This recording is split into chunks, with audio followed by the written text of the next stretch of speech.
All right, hey guys, it is Thanksgiving Eve. It's Wednesday. It's day 3 of our mini testing week, and it's really the last of our main testers. Friday is going to be just a fun Thanksgiving post-partner style workout.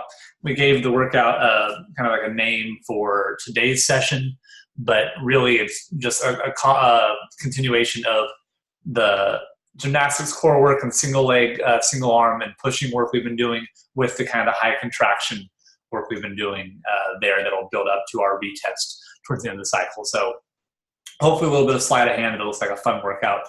The push press is a 3RM also. We have the front squat and the push press. Put those two together. You have your thruster. That's where we're going for these parts. So in the beginning, groups of 3, person 1 is going to need a 100-meter row. People are going to be a little more fatigued here after 2 days of hard intensity pieces into a longer piece. Person 2 is going to work on overhead mobility. Person 3, I'd have them go through some jump rope progressions here. What I mean by that is working from single unders into some double under skills and drills there for you will help a ton. There, you're going to rotate through probably 2 to 3 times and rotating through stations. So they get blood flow, they get mobility, and they get a little bit of skill work that's going to help you during the 15-minute AMRAP. From here, we're going to go through specific warm-up. It's going to be 5 single-arm dumbbell push press each arm, plus 10 hollow rocks. I want 2 sets of that. If you wanted to add in some double unders also, if you had a group that needed a little extra time on the jump rope, you could put some in there. Most people probably are going to be fine after a couple sets of progressions in the warm-up, but if you did, this would be a great place to go over that again. Skill instruction for part A, 15 to 20 minutes into class. We're working over reviewing push press technique, especially for a set of 3. We know for the single rep, sometimes you lean a little forward and you get through it. Once we get fatigued, that lean forward is going to happen a little more. So helping make sure that they are getting back and re-catching solid, they're staying upright and reloading and dipping after the first couple reps. It means they're going to dip in their heel to drive through the balls of their feet. And every time it's going to help keep their torso upright. And you see it when people dip forward and their heels come off the ground on the dip, they almost always end up pushing too early. The second thing to focus on is making sure it is a leg drive into arm finish, right? It is not arms first. We get our arms going in first. We mute the power of the push press. And that's going to happen, especially now we have a thruster into that.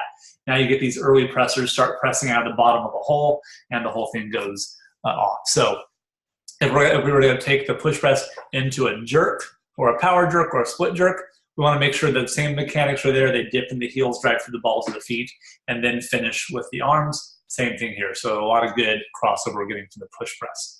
For fitness, it's going to be a 5-rep max. They have to reset every rep, right? They haven't earned the ability yet to just kind of bang out a quick set of 5. Still making sure, again, they get movement and mastery on a set of 5 every time. Rack it, and that it forms good. Performance sport, a tough set of 3. They're probably not going to want to do touch and go either, but they can if that's where they're at. They absolutely can get to do that if that's how they get up better. You know, again, most people won't, but that's okay.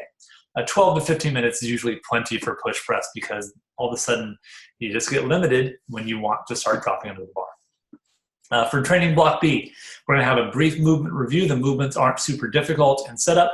Average pace here in this 15-minute AMRAP should be about 3 to 4 minutes per round. So most people will get anywhere about 3 to 4 rounds here is expected. Yeah, will you have someone get 5? Probably, right? Most people are going to be, some people in 2 rounds. Yeah, for most of us, it's going to be in the 3 to 4 round range is appropriate here. There, it's going to be 20 single arm, kettlebell or dumbbell push press. Switch arms as you need. So once fatigue sets in here, switch arms and just keep going. Then 20 double unders, 20 kettlebell swings with that same load, right? There from the kettlebell push press. 20 double unders, 20 toes to bar will be the big limiter here, right? Core endurance and local muscle endurance. We're trying to increase those reps. Used to be like sets of 10 were tough, 12, 15, we did, a little higher now. We can get through sets of 20 with minimal breaks. You have someone that's making these contractions aerobic, and that's a really good sign for their progress, right? They're having no limiters here. And if someone can do 15 minutes, let's say they do push press, all good, double unders is rest, 20 swings, all good. Double unders rest, 20 toes to bar. They dig in, right? Their shoulders are relaxing. Their hinging muscles are relaxing. All the core is firing now. They're efficient. 20 double unders. That's a pretty awesome fit person there, right? They're making it through all these without stopping. Most people, it's going to happen. A couple breaks here and there, a couple breaks. Kettlebell swing, they're straining a little more. It causes their grip to fire up. Now on the double unders, they're tense. they're here and they're not relaxing. Now they get into toes to bar, their core's already a little fatigued from double unders, and their grip's still tired from kettlebell swings, right? You see how the breaks start to happen there. So as we can make these moderately difficult movements consistent and we master them, the reps become easier, and that's what we want. Simple adjustments here. Most of the exercise selection is going to stay the same. 50 single unders and Russian swings for fitness and either sit-ups or hanging knee raises. Performance in sport is as RX. You're just going to adjust the load on them for this. It should be a fun, high-rep workout. Everyone should be pretty sweaty and tired from and having earned their Thanksgiving. And it's important to note in the wrap-up, I always say this, I'm going to post it on Facebook on Thanksgiving morning or Wednesday. Thanksgiving calories don't count. I firmly believe that and believe that. Be with your friends and family. I hope all of you watching this, new coaches, I appreciate and I'm thankful and grateful to get to work with you guys all year and to get to help your community and your members improve their fitness, and it means a lot to me.